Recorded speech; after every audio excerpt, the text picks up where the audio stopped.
선거의 정치 지형을 예측하고 계획을 세우는 것이 가장 낙관적이어야만 여는 여대로 맞다고 생각합니다. 한 5% 내지 10% 여론 지형에서 자기 당이 진다고 생각했을 때 현행 선거제도를 그대로 운영하면 어떤 결과가 나올지를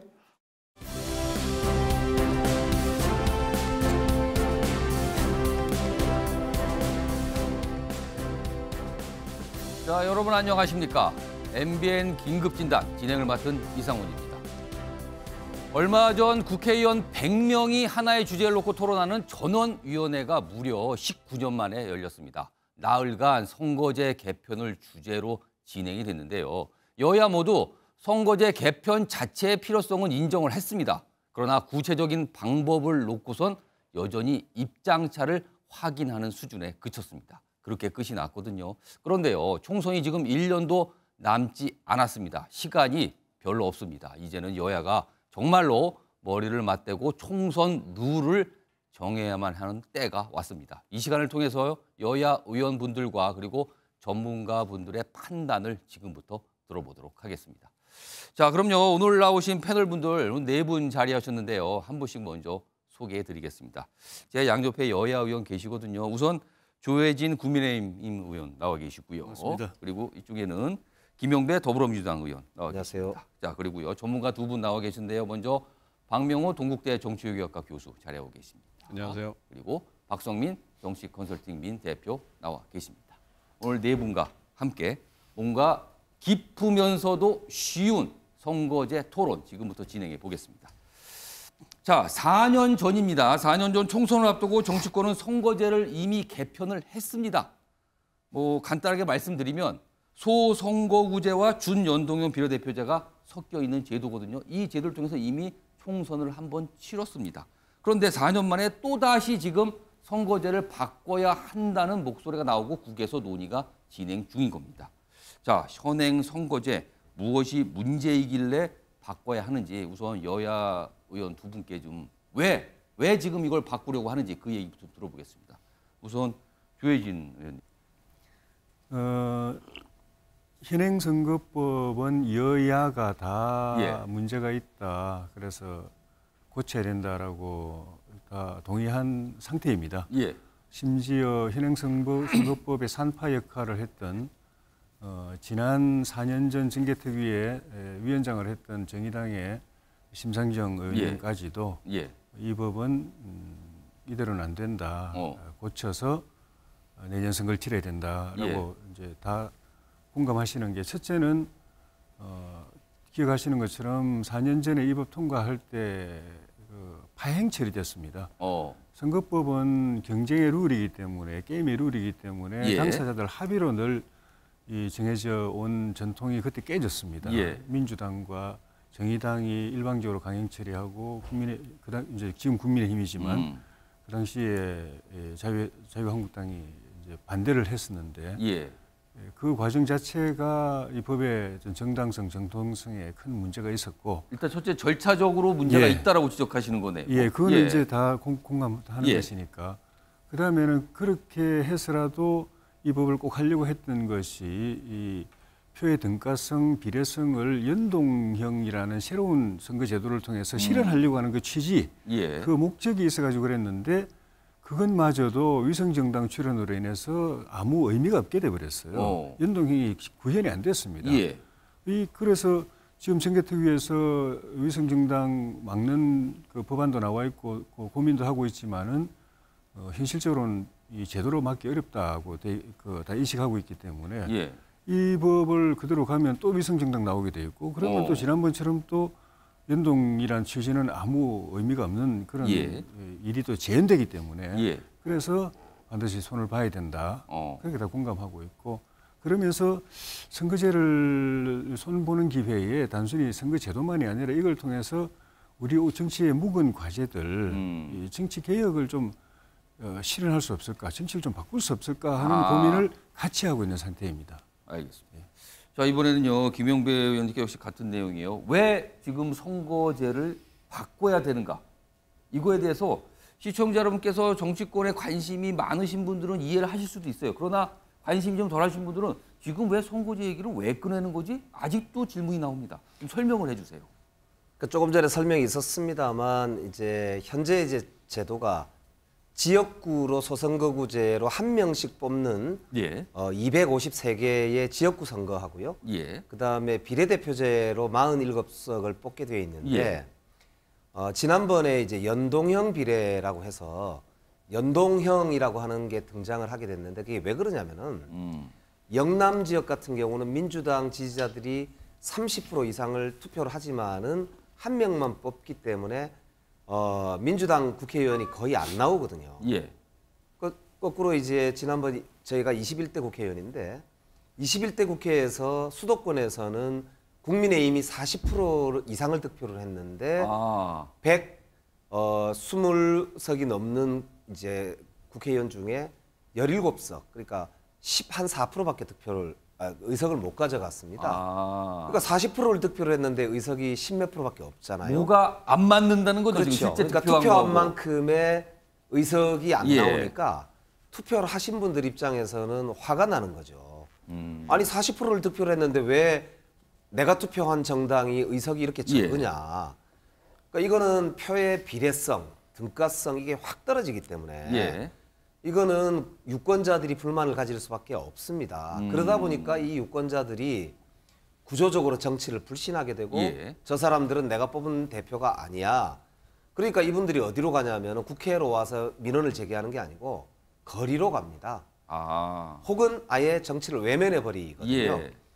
이러면 선진국회가 안 되지 않습니까? 다 세금을 내는 시민들인데 내가 주인인데 내 말을 안 듣는 국회가 있을 수 있겠습니까? 그래서 비례대표제라도 만약에 지역구에서 30%를 득표를 했으면은 예. 그만큼의 의석이 나와야 되는데 안 나올 경우에 이거를 연동을 해가지고 예. 비례대표라도 그 의석을 가져갈 수 있도록 예. 이렇게 지역구와 비례대표제가 연동을 해가지고 예. 이 보정을 해주는 시스템을 만들자라고 하는 취지에서 예. 지난번 이제 선거제 개혁을 했던 건데요. 지금도 그런 목적을 위해서 선거제를 마련을 한 상태로 이미 총선을 한번 치렀잖아요. 그렇습니다. 그런데 예. 이제 문제가 뭐였냐면 그렇게 되면 국민의힘하고 더불어민주당이라는 양 거대 정당이 예. 비례대표 의석을 못 가져갈 가능성이 높잖아요. 왜냐하면 민주당은 수도권에서 자기가 득표한 것보다 많은 의석을 가져가게 되고 국민의힘은 영남에서 과다 의석을 가져가게 되니까 예. 비례대표는 못 가져가게 돼요. 예. 그러다 보니까 꼼수로 이 당시의 당 지도부들이 이 위성정당이라는 거를 국민의힘 -1, 예. 더불어민주당 -1 예. 이렇게 만들어가지고 지난 총선 때 그랬습니다. 그러다 보니까 그 법을 오히려 만든 사람들이 자기 스스로 그 법을 무력화시켰다. 그래서 이거는 있을 수 없는 정치적인 예. 결과를 가져왔다. 불신을 스스로 초래했다. 예. 그래서 사실은 비판을 받는 것인데요. 예. 이번에는 그걸 고쳐보자라는 취지도 있고요. 예. 또 하나 고민은 뭐냐면은 그 취지가 틀리지는 않았는데 예. 그 취지를 제대로 달성시키기 위해서는 그러면 어떤 개혁이 필요하냐. 그래서 지금은 더불어민주당 특히 제가 이제 더 주장을 합니다만 비례대표 의석을 늘려야만 그 취지를 제대로 실현시킬 수 있기 때문에 예. 제대로 된 개혁을 하자. 뭐 이런 이제 여러 가지 방안을 놓고 현재 갑론을박 중이고 논의가 지금 아직은 조금 종결되지 않은 상태로 있다. 그래서 관심을 좀 가져주시면 알겠습니다. 제대로 개혁을 할 수 있겠다. 그 말씀을 드립니다. 지금 여야 의원 두 분이 설명을 하셨는데요. 가능한 쉽게 설명을 하시려고 애를 쓰셨어요. 그래도 사실은 이 선거제 자체라는 게 굉장히 복잡하고 좀 이해하기가 난해할 수 있거든요. 오늘 전문가 두 분 나오셨는데요. 제가 질문 드리기 전에 최근에 국회의장실에서 국회 출입 기자들을 상대로 조사를 한 게 있어요. 아무래도 국회 출입 기자들이니까는 일반 국민들보다는 이해도가 좀 높을 수 있거든요. 근데 국회 출입 기자들의 96.2%가 지금 선거제를 바꿔야 한다고 답을 했습니다. 그만큼 뭔가 필요성을 강조한 건데요.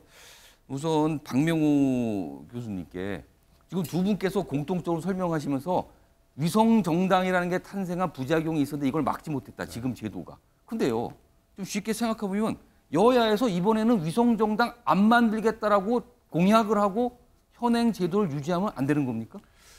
이론적으로는 가능할 수 있는데 예. 현실적으로 과연 가능하겠느냐. 예. 아까 김영배 의원님 설명하셨지만 사실 4년 전 총선에서 더불어그룹하고 미래그룹이 붙은 거거든요. 그렇죠. 그러니까 더불어민주당, 더불어시민당, 예. 통합당, 미래한국당. 그렇습니다. 그러니까 두 그룹이 붙었는데 그때도 사실은 위성정당 가능성에 대한 경고가 있었던 것이고 그렇습니다. 알바니아에서도 이미 그런 사례가 있었기 때문에 충분히 예상 가능했었던 것이지만 예. 그러니까 이번에 아마 단기적으로 가장 중요한 주제는 그 위성정당을 어떻게 막을 것이냐의 문제인데 예.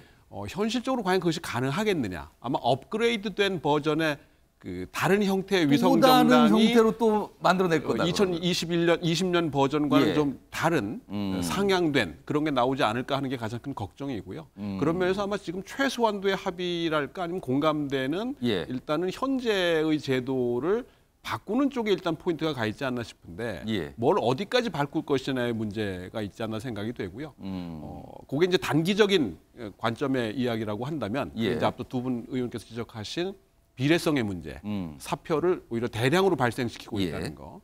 준자가 붙기는 했지만 연동형 제도를 했는데도 불구하고 사표가 그 전보다 더 많이 발생을 예, 한 예. 결과라고 하는 것을 이제 어떻게 해결할 것이냐의 문제가 있고, 보다 장기적으로는 지금 마치 이제 신화처럼 돼 있긴 하는데 다원주의 연합 정치로 가면 지금보다 좀 더 나은 정치가 될 것이다라는 전제가 깔려 있어요. 이건 다당제를 말씀하시는 맞습니다. 건가요? 그러니까 예. 지금 선거제도 바꾸자는 논의의 방향은 기본적으로 다수당을, 그러니까 과반이 넘어가는 정당을 의회가 제도적으로 갖지 못하게 만들자는 것이기 때문에 예. 그럼 어느 정도의 다당제냐라고 하는 문제가 남는 거고 예. 그럼 그렇게 되면 지금보다는 좀 이런 투쟁의 정치보다는 좀 타협과 대화의 정치가 가능하지 않겠느냐라고 하는 이제 기대고, 거기에 이제 그 대통령 결선 투표제까지 더해지게 된다면 예.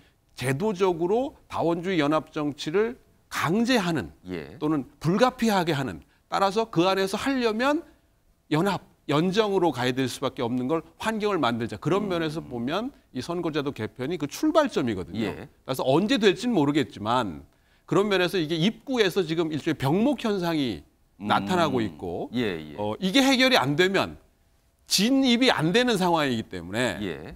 들어가지도 못하고 나오지도 못하는 상황이 되는 거죠. 그러니까 예. 요거를 이제 어떻게 과연 풀겠느냐. 이제 내년 총선 앞두고 예. 아마 제가 개수하기로는 뭐 올 말이나 내년 초쯤 가서 아마 최악의 경우에는 선거하면 한 달 앞두고도 불가피하지 않겠나. 이제 근데 그러면 안 되는데 예. 그런 현실적인 좀 우려가 존재하지 않나 생각이 됩니다. 자, 박성민 대표께는요. 국회를 출입하는 기자들, 뭐 매일 국회의원들 보고 국회 상황을 보는 기자들이 압도적 다수가 지금 선거제 안 된다라고 판단을 했거든요. 이거는 왜 그렇다고 판단해요? 일단 네 가지에서 지금 문제가 있는 겁니다. 예. 아까 조혜진 의원이 말씀하신 대로 이 선거법을 통과시킬 때 한쪽 당에서 일방적으로 통과시켰습니다. 이제 예. 그것 때문에 절차적인 문제가 있고요. 목표가 다당제나 이런 것을 통해서 뭐 비례성을 좀 높여자 그랬는데 그게 잘 안 됐죠. 그러니까 예. 전략적인 목표를 달성하지 못했습니다. 세 번째는 위성정당이 출연함으로써 국민들의 여론을 얻는데 실패했습니다. 그러니까 그것이 그러니까 굉장히 안 좋죠. 가장 결정적 이유는 저는 네 번째 내용이라고 하는데 너무 어려워요. 그러니까 47석을 준연동형으로 했는데 이걸 또 30석에 캡을 씌웠습니다. 그렇습니다. 캡을 씌웠기 때문에 이거 기자들도 이해를 못하고 그때 정계특위원장이 심상정 의원이 어떤 말을 했냐면 예. 이거 그러면 어떻게 계산한다는 거냐 그랬더니 이걸 세세한 건 일반 국민들은 다 아실 필요 없어요라고 얘기를 사실 했어요. 제 기억도 그 47세 비례대표를 계산하려고 정말 계산기를 여러 번 가동한 적이 있습니다. 이게 이제 계산기 컴퓨터가 동원돼야 되는 거니까 선거제도는 직관적으로 지워야 되거든요. 예. 그러니까 그냥 연동형도 아니고 준연동형으로 이렇게 캡을 씌워놓다 보니까 이건 너무 어려워서 정치 전문가들도 잘 모르는 겁니다. 어떤 계산법에 따라서 이렇게 나오는지. 예. 그렇기 때문에 이 네 가지 문제에서 일단 실패를 했기 때문에 바꿀 수밖에 없다. 그런 여론이 있는 거죠. 그러니까 지금 선거구제를 말씀드리면 소선거구제에 더해서 준연동형 비례대표제가 섞여 있는 제도입니다. 근데 이거요, 당시에도 그렇고 지금도 이거 계산하려면 무슨 난수표도 아니고 이게 뭔가? 이거 투표하시는 국민분들이 이게 그러면 내가 투표를 하면 국회의원이 어디가 가는지 이걸 이해하시냐? 이런 지적이 끊임없이 나왔고 지금도 나오고 있는 상황입니다. 근데 정확하게 말씀드리면은 예. 준연동형도 아니고 준준연동형이에요. 아, 엄격하게 하면. 그러니까 연동형 그러면은 이제 비례성 등가성이 예. 100% 실현된 걸 그렇죠. 말하는 거거든요. 예. 정당 득표율만큼 의석이 배분되는 그렇죠. 걸 말하는 건데 그러려고 하면 그게 그 가장 그 효과적으로 시행되어 있는 모델이 독일인데 예. 독일은 지역구 299석에 비례 299석. 예. 이 비례가 299석이나 돼요. 아. 근데 그거 가지고도 완전한 연동형을 실현 못하니까 선거 끝나고 나서 이렇게 좀 계산 복잡하다고 그랬는데 예. 아마 지금 설명드려도 국민들 이해 못하실 텐데. 지금 설명이 여기서 불가합니다. 예. 지금요. 그래가지고 그 의석 배분을 하다 보니까 이게 정확하게 말하면 연동형이라는 거는 의석 그 제한이 없는 겁니다. 기준만 있을 뿐이죠. 그러니까 늘어날 수도 있고 줄을 수도 있고 예, 그렇다는 지금 거죠. 말씀드린 독일이 지역구 299, 비례 299라는 거는 기준이 그렇다는 예. 거지 그게 고정이 아닙니다. 예. 그러다 보니까 딱 득표율만큼 배분을 해서 정확하게 등가성을 실현하려고 보니까 나중에 의석이 늘어나 가지고 예. 최근에는 독일이 299 합하면 598석이잖아요. 예. 근데 실제 독일은 736석입니다. 자꾸 늘어나는 거예요. 그래 하면 이제 완전 연동형이고 그게 진짜 연동형인데. 그 연동형이고 우리는 예. 47석 가지고 배분을 하려고 그러니까 안 되죠. 그냥 부분적으로만 연동이 가능하고 그러니까 준연동이라고 그랬는데 그 47석도 지난번에 다 안 하고 30석만 하고 그렇죠. 17석은 또 떼어놨죠. 17석은 병립형이라고 그러죠. 옛날 하던 방식으로 예. 배분하고 그러니까 준연동형이 됐는데 그거는 그냥 시범적으로 한번 해보자라는 것뿐이었는데 예. 그나마도 위성정당을 통해서 완전히 그냥 무효가 돼버렸으니까 그냥 지난 4년 전 그 선거제는 예. 정말 이거는 말도 안 되는 일이 벌어진 겁니다. 그러니까 지금 이제 현재 예. 22대, 그러니까 내년 총선을 앞두고도 굉장히 우려되는 사항이 이제 있습니다. 뭐냐면은 지난번 총선 때는 47석 비례대표 중에 30석만 연동을 하고 17석은 전국 득표율을 가지고 그렇습니다. 병립형을 했거든요. 예. 근데 이번에는 47석 전체가 준연동형이 됩니다. 그러니까 이 말은 무슨 말이냐면은 지역구 253석 중에 특히 수도권을 싹쓸이하는 정당은 비례대표를 연동을 하기 때문에 예. 비례대표에서는 의석을 못 가져오게 될 가능성이 높아지는 거죠. 그렇게 되네요. 그렇게 되면 어떻게 되겠습니까? 그럼 수도권에서 승리를 한 정당이 당연히 위성정당을 만들어서 또 이 비례대표 의석을 먹으려고 하는 그런 유혹이 생긴다는 거죠. 당연히 갖게 되죠. 예. 그렇기 때문에 이게 이제 오히려 이번 총선을 앞두고 또 정치권이 예. 야 해도 너무한다라고 하는 정치 불신을 스스로 가중시킬 우려가 있기 때문에 예. 이번에는 그렇게 국민들한테 실망을 2배, 3배 안기지 말자라고 하는 이제 각오들이 있는 건데요. 문제는 그렇다고 해서 개혁을 안 하고 예. 개악을 해가지고 현재 있는 양당한테만 유리하도록 이 연동형 제도가 원래는 취지가 소수정당, 그다음 혹은 그동안 잘 반영되지 못했던 여러 예. 가지 계층이나 여성이나 청년이나 이런 분들한테 기회를 드리기 위한 다양성의 장치인데 예. 이게 오히려 양당 독점의 도구로 전락해버릴 수 있는 식으로 이게 이제 소위 이야기하는 독점적 합의죠. 예. 그러니까 쉽게 얘기하면 담합이라고 하잖아요. 대기업끼리 하는 거. 이런 식으로 만약에 결론이 나는 거는 저는 더 안 좋다고 생각합니다. 그렇기 때문에 우리가 중소기업에게 기회를 줘야 된다 이런 주장을 하면서도 예. 실제로는 대기업들이 담합을 해버리는 결과를 낳으면 더 최악 아닙니까? 그래서 저는 이 기회에 정말 국민들께서 조금 머리가 아프시겠지만 정말 정치 개혁을 해야 된다는 원칙을 가지고 예.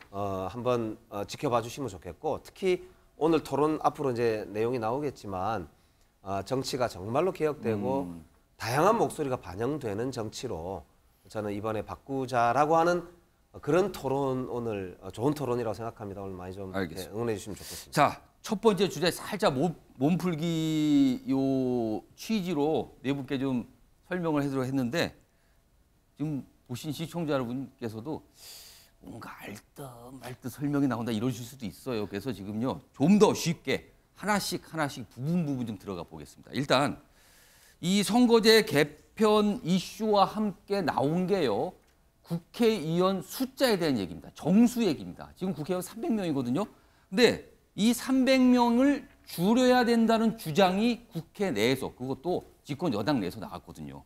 최근에 김기현 국민의힘 원내대표, 원내대표가 아닙니다. 김기현 국민의힘 대표가 30명 정도, 30석 정도는 줄여야 된다는 주장을 내놨고요. 이에 대해서 민주당은 반대 입장을 또 내놓은 상황이거든요. 자, 이에 앞서서요. 이 주제 토론 들어가기 전에 MZ, 청년 세대들은 과연 이 이슈에 대해서 어떻게 생각을 하는지 그 목소리부터 듣고 오겠습니다. 반대하는 입장이고요.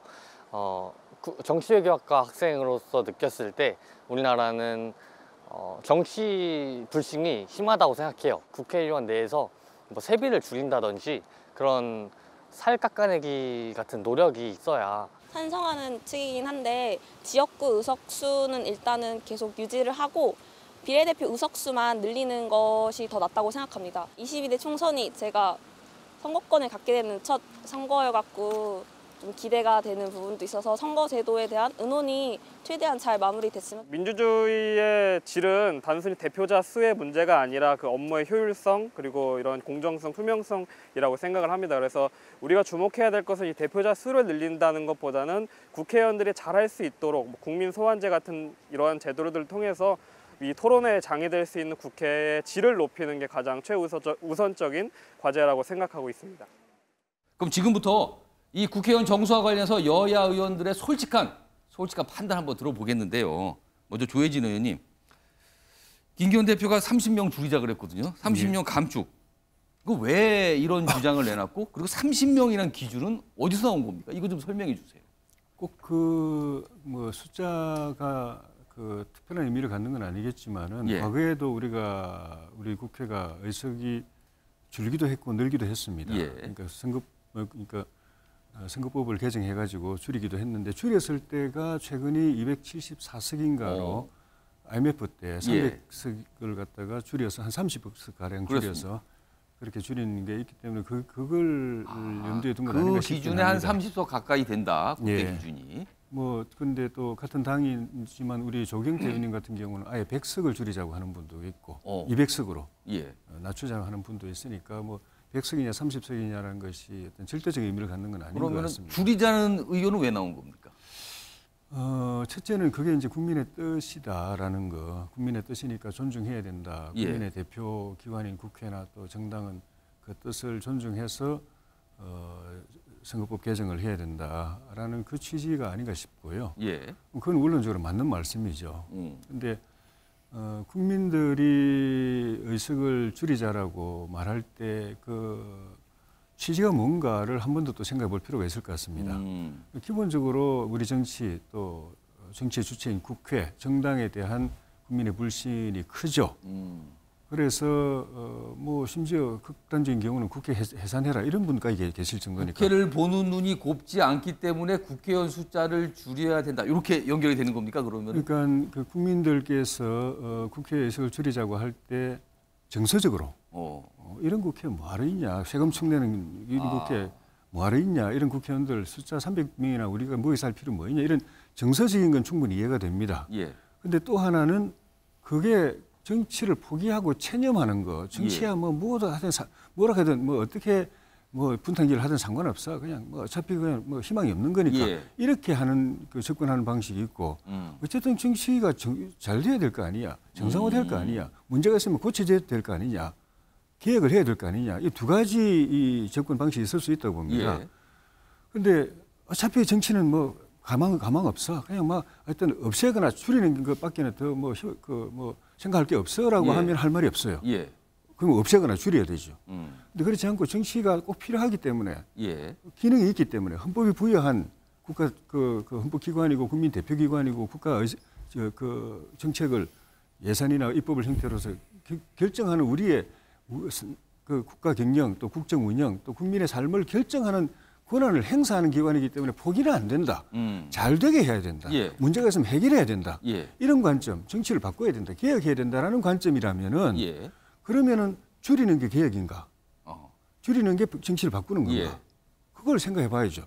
줄여서 정치가 더 좋아지고 개혁되고 정상화되고 국민들이 공감하는 정치가 될 수 있다면 줄여야죠. 그게 아니라면 그건 또 다른 관점에서 접근해야 되는 거죠. 제가 궁금한 거는 국민의힘 입장은 지금 당대표가 줄이자는 제안을 했거든요. 그건 좀 전에 말씀드린 것처럼 기본 국민 정서와 예. 여론이 그렇게 되어 있기 때문에 그걸 존중하자는 취지. 그렇게 이해해야죠. 취지를 좀 이해해달라는 거지 꼭 줄이자 이건 아닌 겁니까 그러면? 그 현실적으로 가능하다면 이해가 합의한다면 그렇게 하자는 뜻이겠죠. 그냥 던져본 이야기는 아니겠죠. 정치인이고 또 당의 예. 집권당의 대표가 말을 던져놨으면 책임이 있는 거니까. 알겠습니다. 이거에 대해서 민주당은 뭐 굉장히 강력한 반대거든요. 민주당 생각은 어떠십니까? 굉장히 뜬금없는 제안이잖아요. 김기현 대표가 아마 당대표가 되고 나서 얼마 안 돼가지고 바로 지금 국회의원을 30석 줄이자고 제안을 하셨는데 예. 그게 맥락을 보면은 이제 선거제도 개편과 정치 개혁, 특히 윤석열 대통령이 연초에 중대선거구제로 전환하면서 우리 정치가 좀 더 생산적으로 돼야 된다는 메시지를 내면서 정치 개혁이 화제가 되고 급물살을 탔단 말입니다. 예. 근데 거기에 찬물을 쫙 끼얹으면서 당대표께서 오히려 30석을 줄이자. 예. 나머지는 고치지 말자. 이런 취지로 지금 말씀을 하시는 건데 이거는 오히려 당대표로서 제가 보기에 당 지지도가 떨어지고 예. 하다 보니까 국면 전환하려고 하는 그야말로 포퓰리스틱한 제안 아닌가 싶고요. 오히려 저는 진지하게 좀 논의를 하셨으면 참 좋겠다 싶은데 물론 이제 의원 정수가 많으냐 적으냐 이거는 논란이 있을 수 있습니다. 그러나 객관적으로 보면요. 예. OECD가 이제 평균이 인구 10만 명당 국회의원이 한 명인 게 보통 평균입니다. 예. 프랑스가 한 9만 명 된다고 하거든요. 그게 이제 평균 정도 되고요. 우리는 이제 인구 17만 명당 하나 이렇게 되어 있는데 그래서 사실은 돌이켜 보면 1948년도 재헌의회 때 우리가 첫 번째 국회의원 선거할 때 예. 인구 2천만 명의 국회의원이 200명이었습니다. 예. 그러니까 인구 10만 명당 한 명꼴이었거든요. 지금 인구 5천만 명에 우리가 세계 10위권의 경제 규모를 갖고 있기 때문에 사실은 굉장한 덩치가 됐어요. 그래서 정치가 참 중요한 이제 역할을 해야 되는 상황인데 예. 문제는 국민들한테 이제 정치 불신을 받고 예. 있어서 그런 건데요. 국민들도 그런 뜻이실 거라고 생각해요. 저는 뭐냐면 대통령이 잘못한다고 대통령을 없앨 수 없지 않습니까? 검사가 잘못한다고 검찰 없애면 예. 안 되잖아요. 그러니까 제대로 이제 개혁을 해야 된다는 취지이실 것 같습니다. 그렇기 때문에 저는 오히려 좀 토론들을 통해서 합리적 방안을 좀 모아나갈 필요가 있다. 이제 그런 생각을 하고요. 그래서 저는 개인적으로는 국회의원 의석을 더 늘리는 게 특권을 줄이는 방안 중에 하나라고 생각합니다. 왜냐하면 늘리는 게 더 나을 수도 있다라고 판단하시는 변호사도 늘리면서 오히려 특권이 줄었잖아요.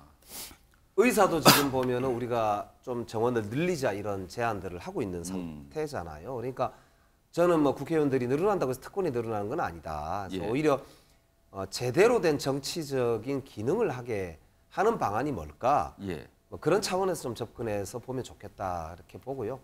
이번에는 그러나 민주당 입장에서도 현재 너무 시간이 짧아서 국민들 설득하기가 조금 어려운 조건 같아서 정원을 늘리자는 쪽은 사실상 포기하신 건가요? 포기를 했다고 말씀을 드리고요.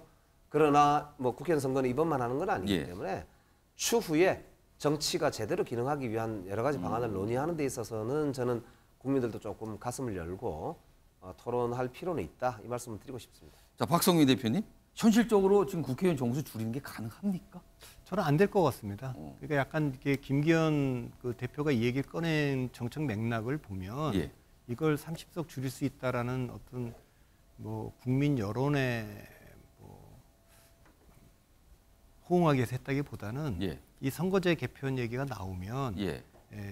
반드시 나오는 게 이제 뭐 의석을 좀 늘려야 된다. 예. 그런 얘기가 있으니까 그걸 봉쇄하기 위한 거 아닌가 저는 그렇게 봅니다. 사실 정거제 논의 초기에는 의석 늘려야 된다는 주장이 꽤 나왔었어요. 예, 예. 그때가 좀 사그라들었죠. 예, 그러니까 그거를 막기 위한 것으로 그냥 정치적으로 던진 거로 보이고 현재 우리나라 의석은 헌법에는 그냥 200인 이상으로 이렇게 돼 있습니다. 예. 그러니까 200인 이상이라는 게 아주 오랫동안은 300명은 안 된다 이렇게 해석을 해왔기 때문에 의석 최대를 299명으로 우리가 유지를 쭉 했어요. 그러다가 이제 세종시가 만들어지고 막 이러면서 한 석을 툭 늘려서 3이라는 숫자를 찍었죠. 예. 그러니까 그 저항선이 뚫리고 나니까 300이 됐는데 330은 안 되면 360은 안 되겠느냐. 이제 이런 얘기들이 이제 나올 수 있는 건데 저는 현실적으로 보면 현재 300명에서 줄이는 것도 쉽지 않고 반대쪽에서는 진보정에서는 이런 얘기도 나와요. 뭐 30명이든 60명이든 안 되면 10명이라도 늘리면서 국회의원의 세비를 좀 줄이자. 그러니까 전체 그 비용을. 근데 그것도 전 제가 보기엔 포퓰리즘이라고 봅니다.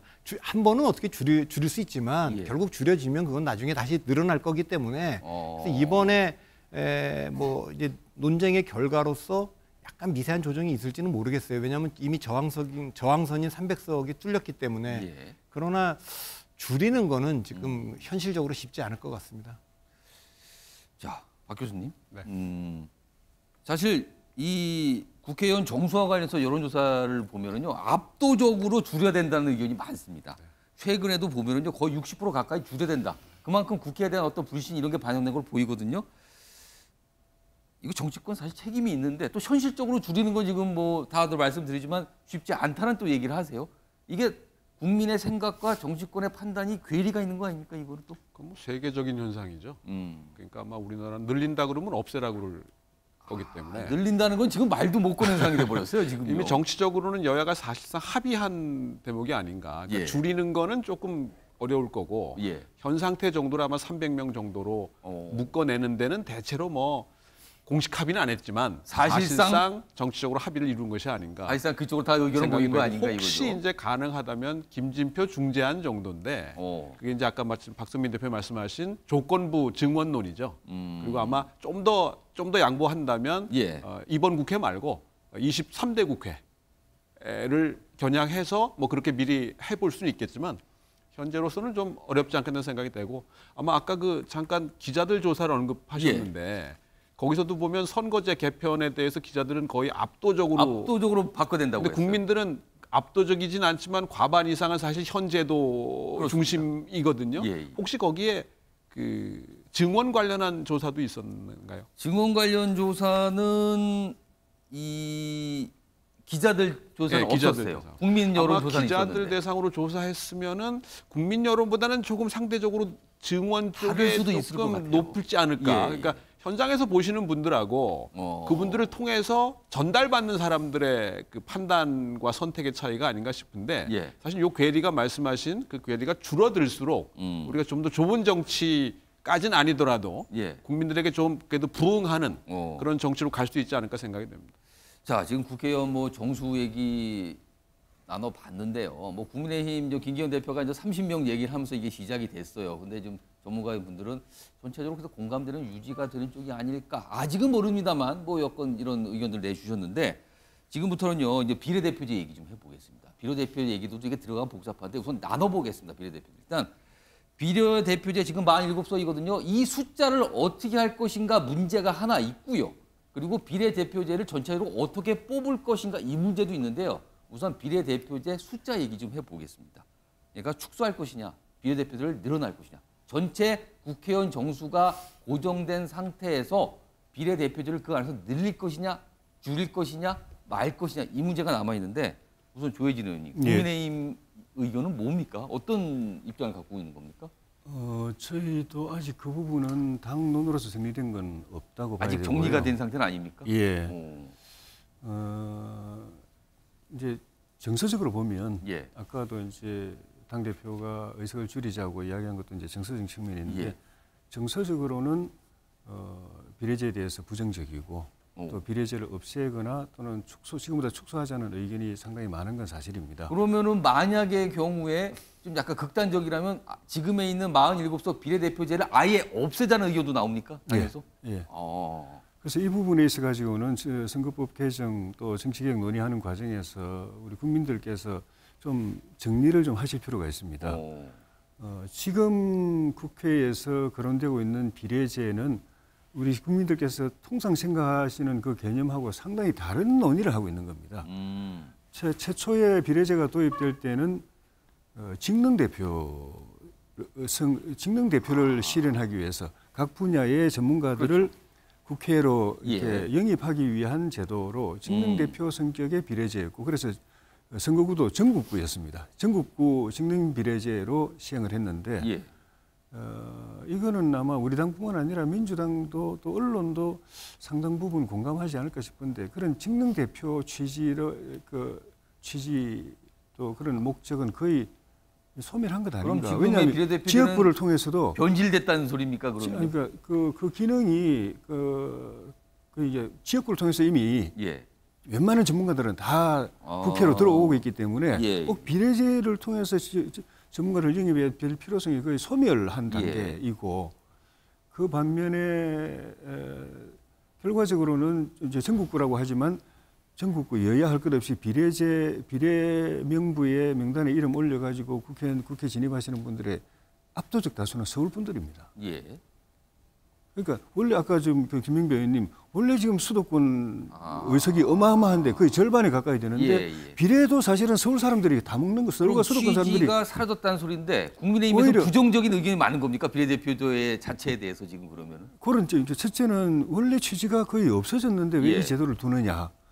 그다음에는 이제 여러 번 최근에는 적어졌지만은 이 밀실 공천, 특히 비례제 밀실 공천 그 과정에서 이게 그 금품 수수 이런 사건도 여러 번 터졌고 그 부작용 부패 이 문제까지 겹쳤기 때문에 이건 이제 없애야 되는 것 아닌가라는 그런 취지 이야기들이 많고 두더라도 지역구에서 직접 공천 받아서 선거운동 자체를 하기 힘든 장애인이라든지 이런 분들은 뭐 그런 분들을 위해서 몇 석 정도는 둘 필요가 있겠지만은 전국구 직능 대표 성격의 비례대표는 더 이상 존립의 이유가 없다라는 상당한 의견이 있어요. 그래서 지금 우리가 지금 토론 주제가 돼 있는 이 비례는 전국구 직능 대표 가지고 이야기하는 게 아니라는 걸 국민들께서 일단 아셔야 됩니다. 이건 뭐냐 하면은 정당 투표율은 정당 지지율은 10% 20% 되는데 지역구에서는 10% 20% 가지고는 소선거에서는 당선자 못 내거든요. 한 명만 뽑는 이 현행 소선거구제에서는 지역구에서는 40% 50% 60%를 해야만 얻기 때문에 정당을 정당을 지지하는 국민들은 10% 20% 되는데 실제 지역구를 놓고 지역구를 가지고 국회 들어오라 하면은 아무도 없거나 한두 명 이거 문제가 있지 않느냐라는 것 때문에 이제 독일 같은 경우도 연동회의라는 게 등장한 겁니다. 그러니까 지역구에서 의석을 소선거구제 때문에 1등을 못해서 2등, 3등 하는 바람에 지역구에서는 당선자 못 내고 국회에 못 들어오지만 국민이 지지하는 그 정당 지지하는 국민의 10% 20% 되는 정당들한테 국회에 들어올 수 있게 해줘야 되는 거 아니냐. 이른바 사표를 막자라는 뜻입니까? 그 취지도 같이 들어있고.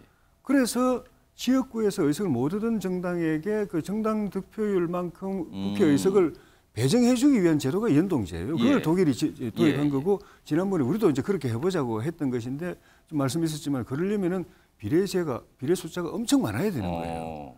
독일 같은 경우도 오죽하면 299명 절반을 비례제로 했겠습니까? 그래서 그걸 할 것이냐 말 것이냐. 국민들이 지금 우리 국회에서 논의하고 있는 비례제는 그 연동 비례제라는 거, 이 연동 비례제를 둘 것이냐 말 것이냐.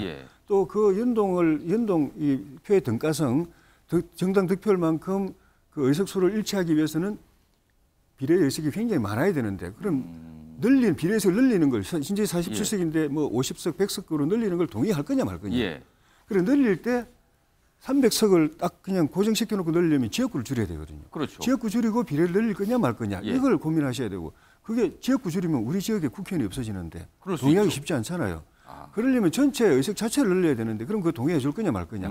이걸 국민들이 지금 고민하셔야 됩니다. 같이 토론을 통해서 국민들께서 최종적으로 결정해 주시는 거예요. 지금 이 자리에서 그 얘기를 지금 하고 있는 거거든요. 지금 보면은 자 김용비 의원님 지금 국민의힘 조혜진 의원 말씀 들어보니까 비례대표 자체에 대한 어떤 굉장한 비판 불신이 있어서 차라리 없애거나 이거 줄여야 된다는 의견이 국민의힘 내부에서 많다는 거예요. 민주당은 어떤 의견이 많습니까? 전통적으로 민주당은 대표되지 않는 목소리, 그러니까 장애인 비롯해서 사회적 약자들, 여성, 청년 이런 분들이 목소리가 제대로 반영되기 위한 국회의원 선거제도, 정치제도가 필요하다. 그래서 비례대표제를 꾸준히 확대를 주장해 왔습니다. 지금도 마찬가지입니다. 지금도 국회가 직능의 대표성은 어느 정도 확보가 됐다는 말씀은 맞는 말씀입니다만 또 동시에 청년이나 여성, 사회적 약자들의 목소리가 현저히 대표되고 있지 못한 것도 사실입니다. 그렇기 때문에 저는 비례대표제는 더 확대하고 강화해야 된다라고 생각합니다. 특히 이제 아까 말씀이 있으셨습니다만 대량 사표가 지금 발생하고 있잖아요. 영남과 호남에서는 지금 뭐 호남에서는 민주당이 완전히 텃밭이고 영남은 이제 국민의힘의 텃밭인데요. 아무리 찍어도 당선이 안 되지 않습니까? 그리고 지금 예를 들어서 청년당을 만든다고 했을 때 예. 청년들이 우리 성북구의 경우도 나와서 어떻게 1등을 하겠어요? 현실적으로 어렵다고 보는 어렵거든요. 거죠. 그러니까 그렇게 보면 그 청년들 중에 그 청년들의 목소리를 대변할 거를 그러면 양당 기득권 정당만 쳐다볼 거냐 이 말이죠. 스스로 정치할 수 있도록 정치 여건을 만들어주는 것이 저는 예. 기성세대 책무다. 그런 면에서 보면 비례대표제가 충분히 자기 기능을 할 수 있도록 확대하는 게 옳겠다. 그러면 이제 방법이 두 가지인데 예. 하나는 비례대표 증원을 그냥 현재 있는 데에서 그대로 늘리는 방법인데 그러려면 300석을 넘겨야 되거든요. 그러면 또 정수 문제가 발생하는 네, 정수 문제가 거죠? 나오죠. 그래서 이제 그 문제가 있는데 저는 그래서 개인적으로는 예. 사실은 330석으로 만들자는 법안을 발의해 놓은 상태이긴 그럼 합니다. 그 30석 추가는 비례대표 의석이 늘어나는 겁니까? 그렇습니다. 그렇게 하고 저는 오히려 더 지역구도 동시에 줄이자 그래서 220대 110 이렇게 뭐 법안을 내놓긴 했습니다만 예. 뭐 합의가 중요하니까요. 예. 제도는. 근데 어쨌든 지역구를 만약에 비례대표가 300석을 그대로 둔 상태에서 비례를 늘리려면 지역구를 줄여야 됩니다. 그래서 저는 고민 끝에 제안을 드린 게 240대 60으로라도 이번에 바꾸자라는 제안을 했는데요. 예. 그렇게 지역구 국회의원들의 기득권을 좀 놓고 저는 비례대표를 확대하는 거야말로 예. 지금 있는 정치의 불신을 그나마 해소할 수 있는 최소한의 길이다라고 보거든요. 그렇기 때문에 그런 이 60석 정도로 비례대표를 확대하는 걸 전제로 예를 들면 이제 지역균형 비례제라든지 아니면은 이제 지역구와 비례를 중복 출마를 허용한다든지 그 다음에 연동형이 조금 문제가 있으니까 병립형을 권역별로 변화시켜서 하자든지 뭐 이런 것에 대해서는 충분히 논의하고 타협해볼 만하다. 이제 그렇게 생각하고 있습니다. 자, 요거 두 분 전문가께도 질문 드릴 텐데요. 박성민 대표.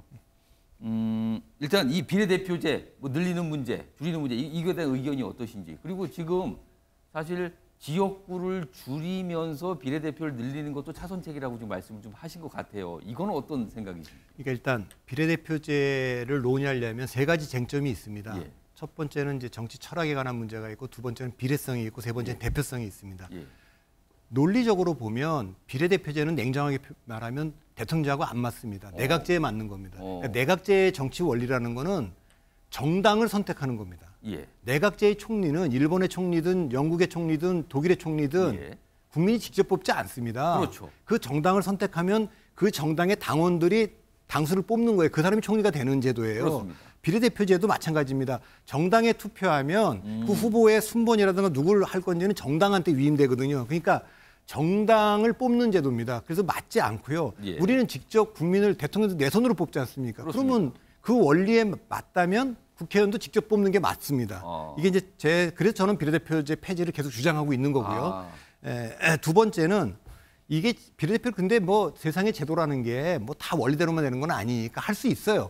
근데 이걸 의미 있게 하려면 지금보다 비례대표를 안 할 거면 모르는데 할 거면 좀 늘려야 됩니다. 그래서 선관위가 지난 국회에서 200대 100으로 하자라고 얘기를 했어요. 아주 이상론입니다. 그분들인들 뭐 모르겠어요. 어떻게 지역구를 200석으로 줄이겠어요. 2대1로 하자는 건 논의를 그렇게 시작하면 현실적으로 지역구는 못 줄이고 비례대표를 좀 늘려줄 거다. 의석수를 좀 늘리자. 이런 논의가 숨겨져 있는 거죠. 근데 이건 지금 200대 100은 불가능하고 잘 안 될 거니까 현실적으로 그대로 간다면 아까 의석수 얘기는 저희가 얘기를 했지 않습니까? 그러면 이제 우리 김영배 의원께서 말씀하신 대로 240대 한 60석 정도로 가보는 게 최대치 아닌가. 지금 김전표 의장이나 많은 사람들이 얘기하는데 도농복합형으로 하면 조금 더 줄이고 그 줄여진 지역구만큼 비례대표를 좀 늘릴 수 있다. 이런 얘기를 하는데 결국은 240대 60 정도는 뭐 합리적으로 해볼 수 있다. 그다음 건 대표성의 문제입니다. 저는 직능대표제는 조혜진 의원 말씀하신 대로 의미가 없어요. 근데 지금 논의되고 있는 거에 권역별이라는 말, 뭐 이런 얘기들, 이중등록제라든가 이런 모든 말들은 여전히 대한민국이 지역구대에 있는 것처럼 지금 착각들 하고 있는 거예요. 직능대표성이 사라졌으면 지금 지역대표도 거의 다 없어진 겁니다. 그래서 저는 어떻게 했으면 좋겠냐. 47명의 비례대표를 그대로 두든 60명으로 가든 지금은 여성들을 절반을 줍니다. 홀수는 다 여성으로 돼 있거든요. 그러니까 이미 이건 젠더 이슈가 중요하기 때문에 여성들을 절반을 했다면 저는 지금은 지역이 아니라 세대로 가는 게 저는 맞다고 봅니다. 그래서 저는 20대와 30대에 이게 60명이 되든 47명이 되든 무조건 50%를 지금 생각해보면 인구 대비로 보면 너무 불균형이거든요. 그러니까 그 목소리, 그리고 정치 훈련을 좀 일찍 받아야 되고 예. 들어와서 그렇게 하려면 비례표를 굳이 유지한다면 이미 성별론 뭐 홀수는 여자분들이 맡고 있으니까 절반을 하니까 예.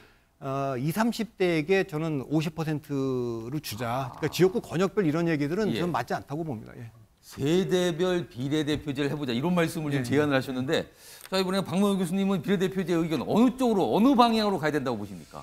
글쎄요. 지금 아마 박 대표님 말씀하신 거를 아마 양대 정당이 예. 다음 총선 공천 때 충분히 고려할 겁니다. 특히 이제 청년과 여성, 예. 특히 청년 중심으로 아마 정치적 제스처라도 해야 할 상황에 처할 거라고 생각이 되는데 예. 사실은 그 지역구의 문제거든요. 이게 근본적으로 출발은 그러니까 음. 비례를 늘리려면 지역을 줄여야 된다라는 데서 출발하기 때문에 예. 그래서 지금 사실 국회의원 선거구조차도 이 정주 인구 기준으로 그 기준이 돼 있어요. 그러니까 일단 서울 중구 같은 경우도 예. 정주 인구에 비해 생활 인구가 많은 편이거든요. 예. 여기에 주민등록이 돼 있어서 사는 사람들보다는 예. 여러 가지 업무상 하루 종일 여기 있다가 집으로 돌아가는 사람들이 예. 많습니다. 그래서 이제 생활 인구나 유동 인구를 기준으로 우리가 선거구를 짜야 될 필요도 앞으로는 있지 않을까 생각이 됩니다. 그렇게 되면 지금 시골 같은 경우에 이제 계속 그 인구가 줄고 있는 상황이기 때문에 예. 그래서 이제 곧 논의가 되겠지만 그 도농 복합 선거구제 예. 같은 경우가 이제 불가피하게 논의가 돼야 되지 않겠나. 특히 세계적으로 빠르게 고령화가 예. 진행되고 또 지방 소멸이 일어나는 상황에서 이제 문제는 이 현역 국회의원들의 기득권 문제죠. 예를 들면 예. 우리 김영배 의원님 같은 경우에는 갑을 지역구인데 만약에 줄여지게 되면 한 선거구가 된다거나 또는 옆에 선거구가 합쳐질 가능성이 있게 되는데 예. 그럼 현역 의원들끼리 공천과 당선 경쟁을 해야 된다라고 하는 부분에 있어서는 이론적으로 원칙적으로는 맞지만 현실적으로 과연 그게 받아들일 수 있는 거냐라고 예. 하는 부분. 근데 우리 조혜진 의원 같은 경우에는 지역구가 점점 더 넓어질 가능성이 높아요. 이렇게 되면 그렇다고 국회의원을 없앨 수는 없는 거고 예. 그 지역을 내버려둘 수는 없는 예. 거고 따라서 이제 도농 복합 선거구제로 진행이 되면서 예. 어느 정도 이 비례 문제도 그 해결이 돼야 되잖아요. 특히 이제 우리 박 대표 말씀대로 예. 대통령도 국민들은 직접 뽑고 하듯이 예. 그걸 원하듯이 국회의원도 사실 직접 뽑고 이를 원하기 때문에 예. 아마 조사 결과들은 대체로 비례 축소나 폐지 쪽에 가까울 텐데 현실적인 것만 선택할 수는 또 없는 게 예. 한계가 있으니까 과연 예. 이걸 어떻게 이제 조화시킬지가 관건이 아닐까 싶습니다. 지금 이제 비례대표제 얘기 나왔는데요. 사실 이 선발 방식을 들어가자면 복잡하기가 이루 말할 수가 없습니다. 이거를 이 자리에서 하면 아마 이거는 따로 비례대표제 선발 방식만 따로 토론을 해야 될 지경입니다. 복잡하게. 그래서 그 얘기는요. 지금 중간중간에서 섞어서 말씀하셨거든요. 그 정도로 가름하고요. 지금 여야 의원 나오니까 제가 한마디씩만 질문 드릴게요. 위성정당 얘기입니다. 먼저 김영우 의원님. 이번에는 절대 민주당에서 위성정당 없다고 말씀할 수 있습니까? 네, 약속드리겠습니다. 약속하십니까? 민주당은 이번 총선에서 어떤 경우가 있더라도 위성정당 만들지 않겠다는 약속을 드리겠습니다. 다만 이제 제가 당 지도부는 아니기 때문에 예. 이제 당 전체 약속이냐 물으실 텐데 예. 그걸 당론화 시키도록 제가 최선을 다하겠다는 말씀드리고요. 예. 특히 이제 이 위성정당의 문제는 정치적인 신의와 도의의 문제라고 저는 봅니다. 예. 법으로는 도저히 이게 이제 완벽하게 막을 수 없다는 게 확인이 되고 있기 때문에 예. 앞으로 국민들께서 위성정당을 만드는 정당에게는 표를 주지 않겠다는 다짐을 하시면 예. 저는 저절로 해결되는데 절반은 해결된다고 보고 나머지 절반은 우리 정치인들이 떠맡아야 될 책임이라고 봅니다. 그래서 위성정당을 절대로 만들면 안 된다고 보고요. 아까도 말씀드렸지만 위험이 있습니다. 왜냐하면 수도권을 싹쓸이하는 정당이 비례대표를 지금 구조적으로 못 가져가게 법으로 되어 있거든요. 예. 지금 제도가. 예. 그렇기 때문에 이 고양이가 생선을 그냥 유혹이 두지 있다 않고 이거죠. 예, 유혹이 있습니다. 근데 지난 총선에서 수도권을 싹쓸이한 건 민주당 아니에요? 민주당이었죠. 예. 그래서 그 당시에는 국민의힘이 먼저 위성정당을 만들었고 예. 민주당도 결국에는 만들었어요. 따라갔습니다. 예. 이번에는 뭐 절대로 그런 일이 안 벌어지도록 저희들이 먼저 선도를 하겠지만 저희들도 제가 볼 때 당에서 갑론을박이 있을 가능성이 높습니다. 그렇기 때문에 이거는 정치적으로 싸워야 될 문제다. 저는 그렇게 보고요. 이거는 뭐 이제 앞으로 저희들이 정치적으로 해결할 텐데 예. 다만 이제 저는 이제 지금 이 논의가 있는 상태이기 때문에 비례대표제에서는 이 위성정당의 문제 말고도 예.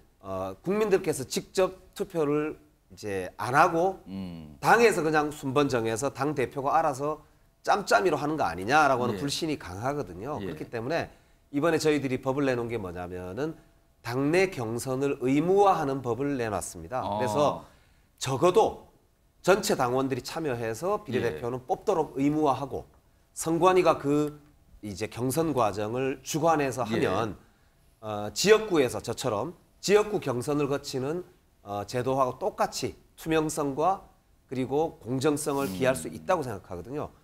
그 방법이 일단 하나가 중요한 이제 방법이라서 그 부분은 좀 이번에 꼭 좀 통과시켰으면 좋겠다 그렇게 생각하고 있습니다. 알겠습니다. 자, 조혜진 의원님 지금 예. 김병기 의원께서는 본인이 노력하겠다. 위성정에 절대 없도록 당론 채택 노력하겠다까지 다짐을 하셨어요. 예. 국민의힘 입장은 어떻습니까? 위성정당 이번에 절대 없습니까? 아닙니까? 유혹을 느끼십니까? 만약에 그렇다면. 저는 뭐 여야 정당 다 같은 입장일 거라고 생각합니다. 그런데 지금 그 고민은 여야 정당들이 지난번처럼 위성정당을 만들 것이냐 안 만들 것이냐 그 고민은 이미 지나갔다고 생각이 들고 예. 문제는 위성정당을 여야 정당들이 안 만들어도 예. 현실적으로 여야 정당의 위성적 성격을 가진 정치 세력이 스스로 정당을 만들 가능성이 있다는데 그 고민이 있는 겁니다. 지난번에 위성정당이라고 그 위성정당이라는 거는 선거법에 있는 그런 법적 용어도 아니고 그렇죠. 그런 용어도 아닙니다. 아니고 그냥 들러리 정당 예. 뭐 이렇게 뭐 정당 이런 건데 사실상 위성 이렇게 왜 됐죠. 그런 표현이 들어갔냐면은 예. 각 당에서 의원들이 현역 의원들이 집단 탈당해가지고 밖에 나가서 별도의 당을 만들어가지고 예. 그 저 비례정당을 만들어서 그렇게 됐던 것이거든요. 예. 근데 그거는 이제 안 할 거예요 아마. 여야가 현역 의원들이 탈당해서 예.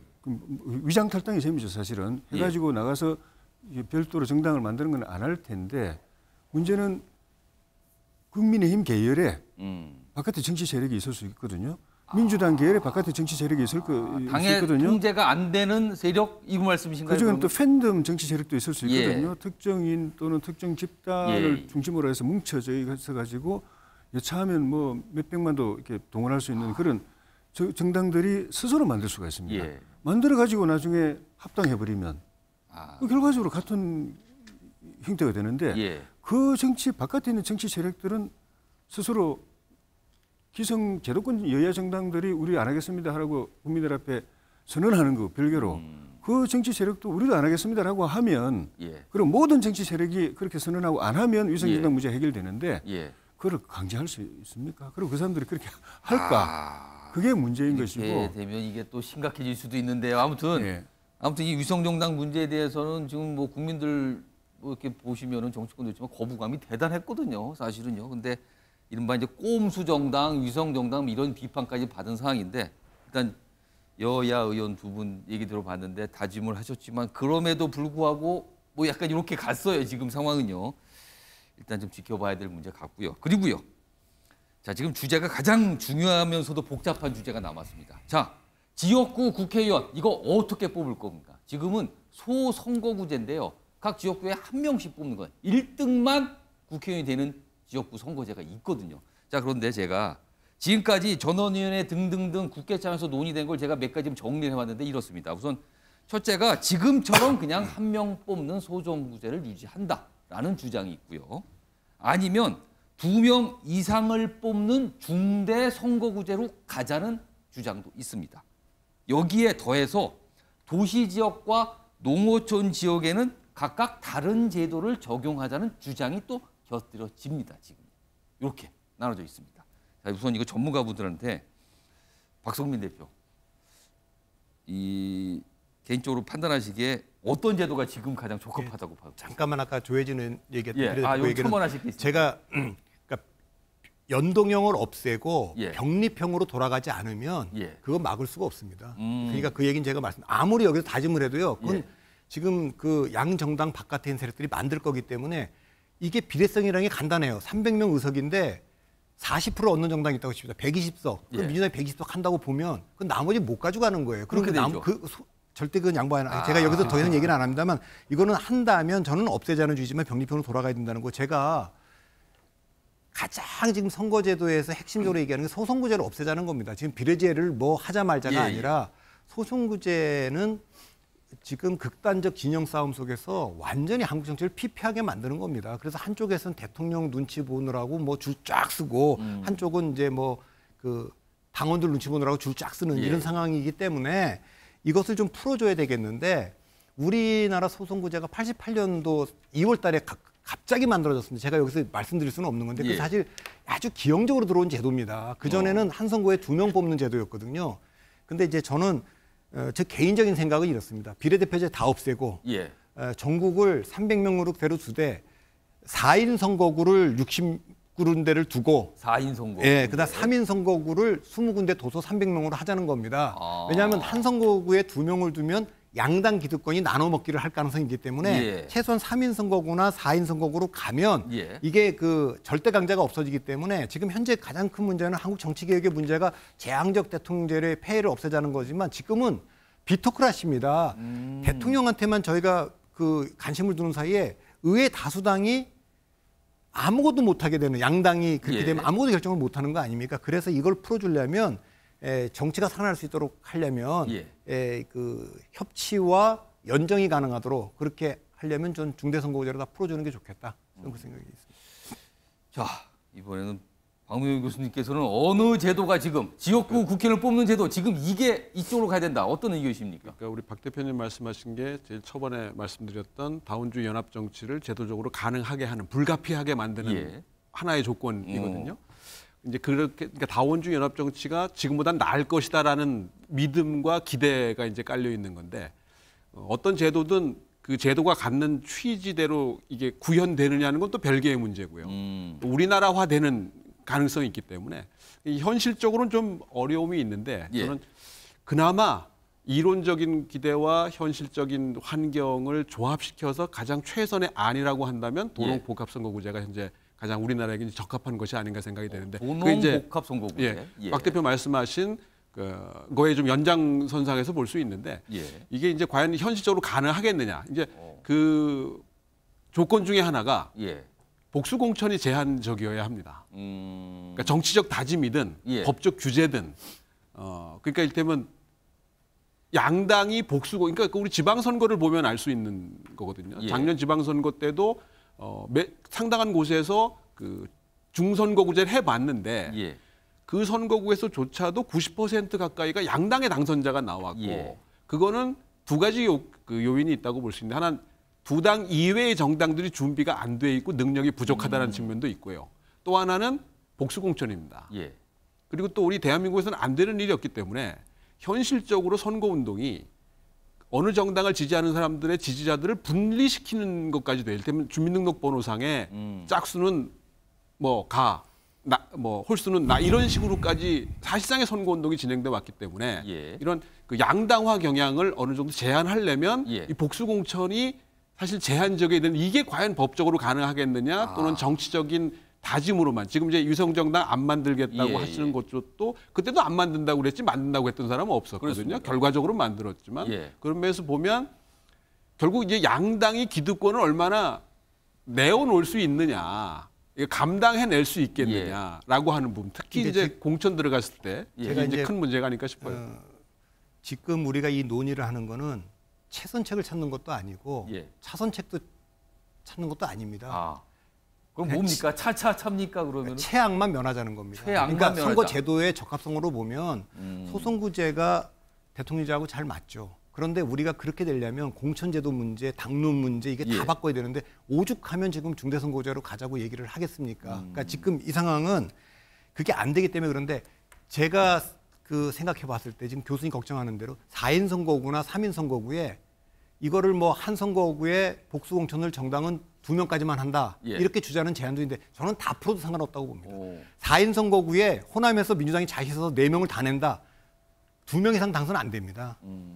대구 경북에서 국민의힘이 4명 했다. 안 됩니다. 예를 들면은 특정인을 검열해서 뭐 이준석이 되든 유승민이 되든 안철수가 되든 금태섭이 되든 어느 선거구를 심상정이 되든 나가도 3등, 4등 안에 다 들어옵니다. 그러니까 그게 기초의원 선거 갖고 자꾸만 그 학자들이 예를 드는데 그거는 인지도가 없기 때문에 그냥 정당 보고 찍는 겁니다. 근데 이미 국회의원 선거쯤 되면 대중적인 그 인지도가 있는 분들이 출마를 하기 때문에 이게 굉장히 다당제로 갈 겁니다. 이 중대선거구제의 문제는 가장 그 약점이 뭐냐면 정당 정치를 약화시키는 겁니다. 근데 지금 국민들이 요구하는 건 뭐냐면 바로 그 정당 정치를 약화시키라는 거예요. 실제로 민주주의가 처음 태동할 때 미국의 제임스 매디슨이나 모든 사람들이 걱정한 게 정당이라는 걸 반대했어요. 파당성이라는 게 어떻게 있을 수 있느냐. 집회 시위 결사 자유도 다 반대했어요. 근데 오늘날 근데 중간에 그 기족정이 대의정이 민주정에 기여하면서 여기까지 왔는데 지금 남아있는 우리나라의 정당 제도는요. 그때의 정치 철학자들이 보면 정당이라는 거 만들면 저런 짓 할 겁니다라는 것만 남아있는 거예요. 그래서 정당 정치는 지금 이런 정당이라면 저는 약화되는 게 맞다라고 저는 보기 때문에 저는 복수공천 다 열어놔도 그 명망가들이 국민들이 원하는 사람들이 들어올 거라고 봅니다. 자, 그럼 지금부터 여야 의원 지금 아직 발언 안 하셨는데 제가 두 분께 우선 지금 김영배 의원 먼저 신청하셨는데 자, 그렇다면 김영배 의원 그리고 민주당에서 나오고 있는 이 지역구 국회의원 어느 쪽으로 어떻게 바꿔야 된다고 지금 의견이 나오고 있는 겁니까? 그러니까 87년도에 6월 항쟁 이후에 87년도 말에 개헌을 하잖아요. 그때 이제 우리가 지금 대통령제하고 총선제도의 틀이 잡혀집니다. 그때 이제 6월 항쟁의 핵심 구호가 뭐냐면 직선제로 독재타도, 내 손으로 대통령을. 그래서 지금까지 5년 단임제 대통령제가 국민들의 이제 투표로 지금 이루어지고 있잖아요. 그리고 그 다음 해에 총선을 했는데 한 명을 뽑는 지역구 소선거구제를 중심으로 한 현재의 선거제도가 그렇습니다. 이제 쭉 이어져 옵니다. 35년째 오는데요. 그러니까 이제 이게 민주화의 산물이거든요. 그런 면에서 보면은 좀 큰 성과가 있었다고 생각해요. 왜냐하면 박정희 독재, 전두환 독재를 거치면서 국민들이 정치가 국민의 뜻을 대표하지 않는 정치가 왜 필요하느냐 이런 이제 취지로 국민들께서 국민을 하늘같이 받들어라 이렇게 이제 했기 때문에 이제 했는데. 그러나 선거제도라는 거는 또 장점, 단점이 있다 보니까 이 소선거구제 위주 이게 이제 한 표라도 많으면 이기는 그런 이제 소선거구제가 253개가 압도적으로 이제 비율이 높지 않습니까? 그러다 보니까 상대방을 악마화시키고 내가 한 표라도 이기면 되니까 자기 편만 국민처럼 계속 싸고 돌고 자기 편하고만 정치하고 상대방은 무시해도 내가 한 표만 이기면 되지 뭘 그래. 이게 이제 정치 문화가 되다 보니까 지금 사실은 대통령께서 취임한 지 1년이 됐는데도 야당 대표를 안 부르잖아요. 언제 우리가 이런 정치를 한 적이 있습니까? 이런 정도로 극단적 대결 정치가 이제 고착화되니까 이제로 고치자 이런 이야기가 나오는 거고요. 그럼 김영배 의원님께서는 소선구제를 중대선거제로 바꾸자 이쪽에 찬성하시는 근데 저는 여기서 이제 고려할 사항이 두 가지라고 보는데 하나는 대통령제가 한 표라도 많으면 이깁니다. 그렇기 때문에 윤석열 대통령이 0.73%를 이겼는데 지금 70%를 이긴 것처럼 독주한단 말입니다. 이런 대통령제를 그대로 둔 상태라면 저는 국회의원 선거제도도 일정하게 소선거구제를 유지할 수밖에 없는 조건이 있다라는 점을 좀 하나 말씀을 드리고 싶고요. 그래서 견제와 균형의 원리가 작동이 돼야 되기 때문에 그래서 국민들이 대통령을 나는 대통령을 견제해야 되겠어 이렇게 생각하면 총선 때 또 이 견제 의석을 줄 필요가 있기 때문에 그거는 이제 제가 볼 때는 뭐 하나의 쌍 개념으로 봐야 돼. 그렇기 때문에 개헌의 논의가 계속 이제 동시에 나올 수밖에 없다고 보고요. 추후에 저희들이 함께 논의해 나가야 될 내용이라고 봅니다.